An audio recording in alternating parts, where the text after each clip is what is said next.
Damn, it finally happened. After a year and a half, the glorious Draw King got a buff. This doesn't fucking count, alright? I don't want to see a single comment saying, oh, but he got buffed earlier this year, shut up. Hey everyone, Barber here, and today I finally get the chance to talk about a day I've literally been waiting for ages. The day that Nightwatch finally gets buffed. And also interestingly, Explorer got buffed as well too, but let's talk about that. So just to address where have I been for the past month, first of all, job. Secondly, I've just been chilling in the summer holidays, and what, can you blame me? I've just been chilling, come on. Also, I watched Iron Lung the other day, and as someone who's living in Australia, I'm really surprised to see it here. So if anything, I kinda wish Markiplier all the best and hope that his movie succeeds. But anyways, like I said, this is just gonna be a really short and fun video where I just talk about all the balance changes regarding Explorer and Nightwatch. And also, yes, I'm aware these are balance changes, and that means other characters did get adjusted, but if I'm gonna be honest... Don't care. Don't care. Still don't care. I don't care. So literally for all these other characters, I'm not gonna mention them once. And if you really wanna know what the changes are, just read the balance notes. Anyways, let's get right into it. Alright, so I got this video up here from Curious Gaming, and you might as well check out the original because this is where all the other balance changes are. So to begin with, let's focus on Explorer's first buff, which is that walking and crouching will no longer trigger the sprint effect from the Energy Reserve's external trait. Now this is actually quite big, unlike Explorer.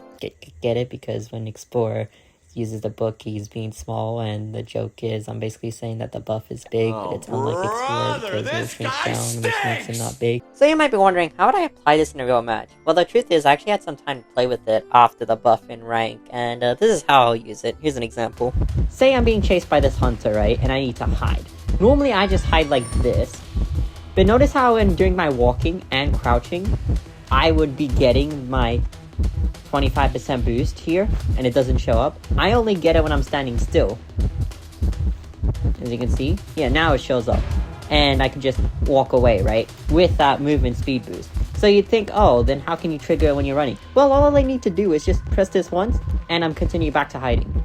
So now I have the freedom to do the 25% movement speed boost every time I get that, hiding bonus. This is how I play as Explorer, right? I never stay still as him when hiding, right? You go to one bush to another, but see how it doesn't trigger? Now I can trigger it when I'm running, and all I need to do to activate it again is go from here and back to hiding, like this and this. And if you think that's busted, I mean, Mindsight does the exact same thing, Her ability works the exact same way, And this is some footage I have here of now the buff implemented, and as you can see, walking and crouching will no longer trigger the speed boost. Meaning that yes, by simply tapping the run button once and then quickly switching back to walking, you can still remain hidden without no footprints and gain that 35% movement speed boost. Alright, for his next buff, the movement speed boost has been increased from 25% to 35%. Pretty self-explanatory.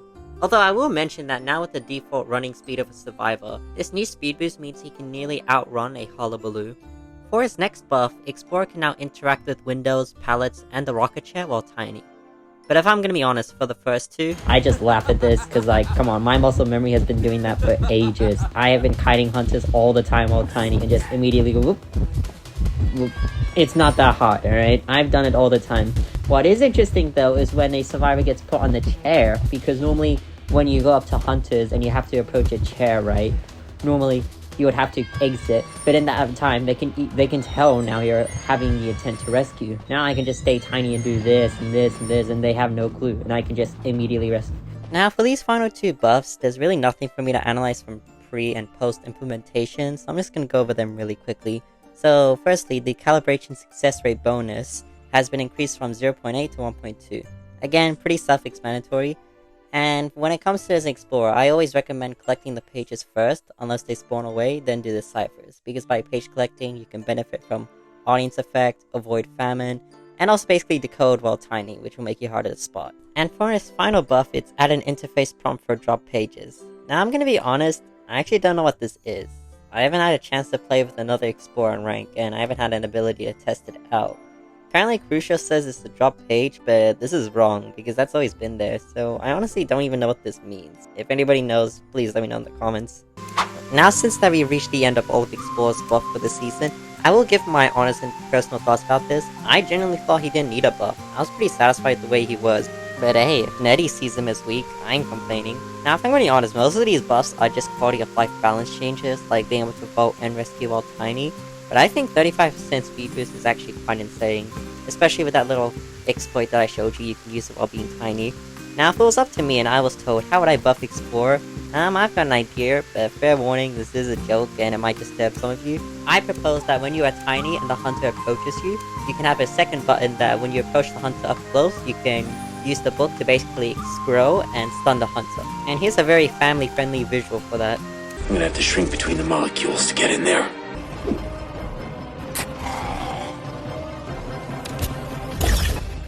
Now that Explorer is done, we can finally move on to the glorious Straw King himself, and he has two buffs. The first one is that his Tempest maximum attraction distance will be increased by 10%, the initial wind force increased, growth rate reduced, with maximum wind force unchanged. Now honestly, the translation is a bit messy, but I think I understood it very well before the actual buffs were implemented, because you'll see in the following how I interpret these buffs, which I think Rusho may or may not have gotten correct, but you'll see my interpretation very soon. Here you go. So, I'm guessing when the wind starts, it's probably 2.1 meters. I don't know the exact strength when it starts, but as you ramp up, the number will go up higher.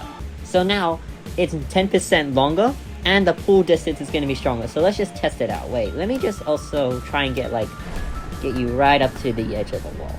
Okay, perfect. I'm going to extend all the way back here. Doesn't trigger. You know what? I should use the peepers for this. Do that. Does that trigger? Nope. How about this? There we go. Okay, so I'm gonna let it go for the full 5 seconds. Okay, so you went from here. I'm standing there. Okay, I'm standing here. And you moved up to here. Okay, so ignore all these other peepers. You're all gonna die anyways. So as you can see, for a survivor who doesn't move, they get pulled from here all the way up to here in 5 seconds. It says the maximum wind force remains unchanged, so it'll still always be 2.7. That's fine, I don't really care about that. But the growth rate being reduced, even though the initial wind increases, so overall, the survivor will be pulled further away, right? It doesn't matter if the growth rate is decreased, they are still pulled stronger at the very end here, right? Because I don't know if you saw, it took her quite a while to get from here, but by the time she reached here, the wind was stronger, right? This is now Monday, the buff has been implemented. I'm gonna try doing my exact same test where I got Nightwatch's wind here. And as you can see, I'm gonna let go for the full 5 seconds. And I'm gonna drop a peeper. Just drop another peeper here. Nope. There we go.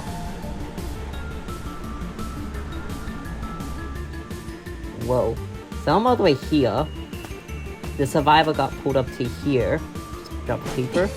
As you can see, I don't have the test footage up from pre-buff, but as you can see, this is now the official difference. And also I've been testing out the new curve dynamic, and as you can see, yeah, it's a lot more, it's not as intrusive getting hit by objects, so that is very nice. Now, I did just spoil Nightwatch's second buff earlier, and truth be told, I think Crucial Gaming does a much better job explaining and showing it better than me, so I'll just do my very short commentary on it. Simply put, there's an improved judgment during Tier 1's Windwalk charge, making it less likely to be blocked by obstacles. You saw earlier when I did it, and if you watch Crucial's original video, which again I recommend you do for all the other balance changes, you can see it does a much better job explaining how you won't get caught by the tiny poles or the very edge of a hitbox when using his ability. It's very cool stuff. And just like Explorer, I do have my own ideas for a potential Nightwatch buff I would like to see NetEase implement in one day. Now, to be clear, this isn't as graphic as my Explorer buff, this is an actual real idea I'd love to see them implement one day, and it has to do with his Windwalk ability. So as you can see here, I'm using Windwalk here, and obviously nothing is happening, right? But what I would really love for them to do is that when you use Windwalk and you approach a short obstacle, you can vault over it like Wildlings 4. Think about this, wouldn't this be so cool? It doesn't even have to be that mechanically complex, it already existed in game. Just transfer a survivor's ability to a hunter, and what better hunter can vault short obstacles more than Nightwatch? He already has a defining trait of being able to vault pallets, which no other hunter in the game can do. If you give him the ability to vault short obstacles like this, it would make him truly stand out as an athletic hunter. And being able to go through short obstacles is nothing new. Geisha can do it, Hullabaloo can do it, Queen Bee can do it, hell, even the trait Blink exists. And if you're concerned from a balancing perspective, and you're thinking oh, this is gonna make Nightwatch broken, no. He's obviously not gonna be able to vault over and over. Do you see Wildling how he cannot vault over and over, he has a cooldown? Obviously carry the exact same thing to Nightwatch.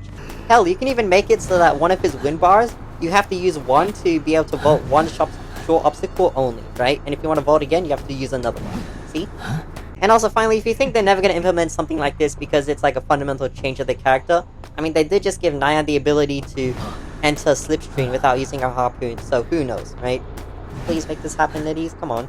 And if this happens, credit the idea to me. I come up with this, Barber. I came up with this idea. It was me. So, that's gonna wrap it up all for today. I hope you enjoyed the watch, and my analysis of both the Explorer and the Glorious Draw King buff that is well deserved. Oh, also, if you keep up with my YouTube community posts, you know that my latest video was supposed to be an Explorer versus the 3 Queens of Terra, but I've been kinda busy and a little lazy during the summer holidays to edit that.